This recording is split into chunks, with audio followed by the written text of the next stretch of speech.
So, a brilliant young man by the name of Alex O'Connor of the CosmicSkeptic YouTube channel made a video titled Christianity's Biggest Problem. Now, the entire video summed up states that if God exists and is all powerful and all knowing, then how come animals have to suffer?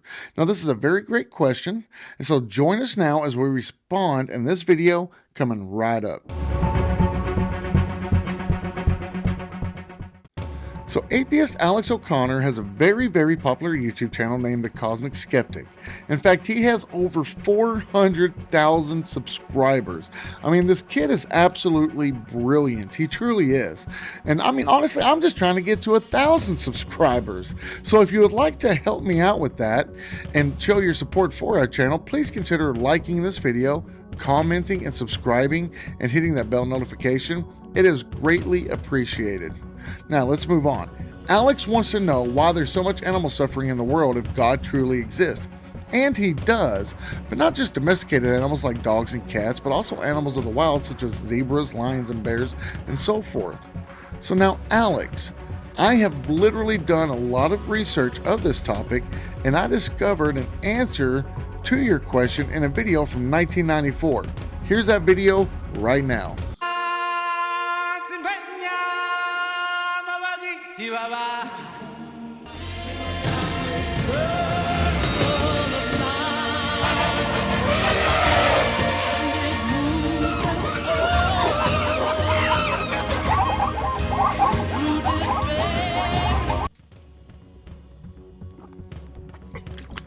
Oh, sorry, I thought the video was still playing. So I'm going to take a guess here and say that it's probably not the answer that you were looking for, Alex, but I'm just kidding. I'm just messing with you. I watched your video all the way through, and as much as I admire and learn from William Lane Craig, I won't be taking his stance on this matter specifically.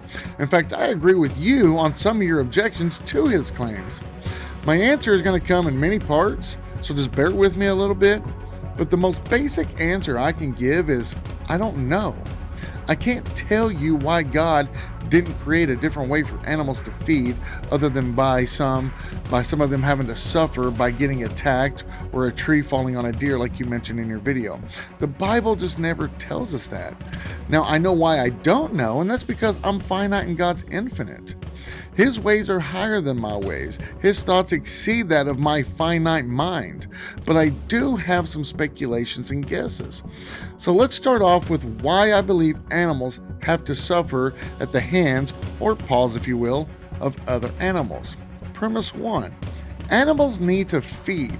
I mean, that's pretty obvious observation, granted, but facts are facts. Some animals can't wait for other animals to die of natural causes because of the meat of the dead animal, not meaning a recently dead animal, becomes toxic and harmful for other animals to eat. So why make animals eat meat eaters at all, right? I mean, that's a very good question, but technically, we can't say if God did make them meat eaters at the beginning of time. They might have been all used to be vegetarians for all we know. They could have been herbivores. We weren't there at the creation, nor do we have evidence to point otherwise either way. But becoming a carnivore could be from the product of evolution.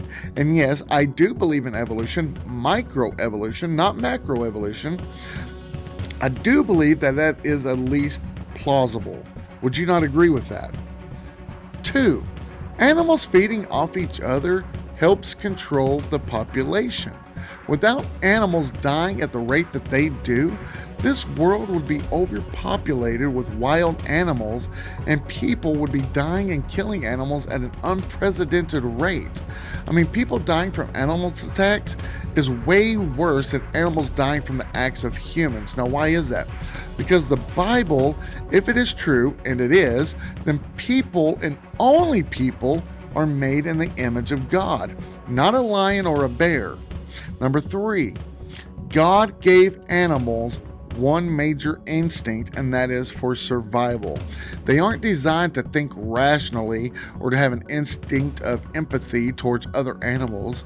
They have other instincts or emotions such as pleasure, hunger, protection, survival, pain, and so on, but it's for themselves and nothing more. So you might ask then, Why do they protect their herd or their babies if they don't feel love, etc., stuff like that? But the answer is simple. It's because they have an instinct of pleasure and survival, meaning they feel pleasure from their babies or their herd. Their instinct tells them that large numbers, such as a herd, is better for their survival. Now, when animals act, such as running away from a predator, it isn't as though their brains are telling them they're going to die. They don't realize that their instinct of survival kicks in because animals don't comprehend death. They act out of instinct. I'm not saying they don't feel death. I'm not saying they don't feel pain. I'm just saying they're acting out of a survival instinct. Now, as far as why do trees sometimes fall on animals, killing them or maiming them and leaving them to suffer, like you mentioned in your video, once again, I don't know. I can speculate though. Once again, possibly it's for population control. And the reason they didn't die instantly and were only maimed was because other animals that were around and were hungry needed food. 2, how do any of us know God doesn't prevent a lot of these things from actually happening? I mean, seriously, we aren't in all the wilderness all the time to see what happens. I mean, maybe God knows a tree is going to fall and hurt a deer and other animals around it and to feed off of it. Maybe that's what God knows. And maybe he prevents it from happening sometimes. Yes, now I understand that that is an assumption, but also speculating that God doesn't do anything is an assumption. Also, maybe that tree fell and killed the deer, and as the body decomposes, it nourishes the ground, and now other herbivore animals have food to eat. We just honestly don't know. I don't know. You don't know. None of us actually know. We can just assume and speculate. And see, when it boils down to it, you and I don't know why animals suffer. We can both come up with assumptions. We can both assume. We can both use our human minds to try and make logic of why an infinite being does the things he does. But by me saying I don't know, it isn't an argument for you against there being a God, just as you saying you don't know isn't an argument for me saying there is a God. You state your claim as if Christians don't have an answer to something, then that's a notch in the belt for atheists against there being a God.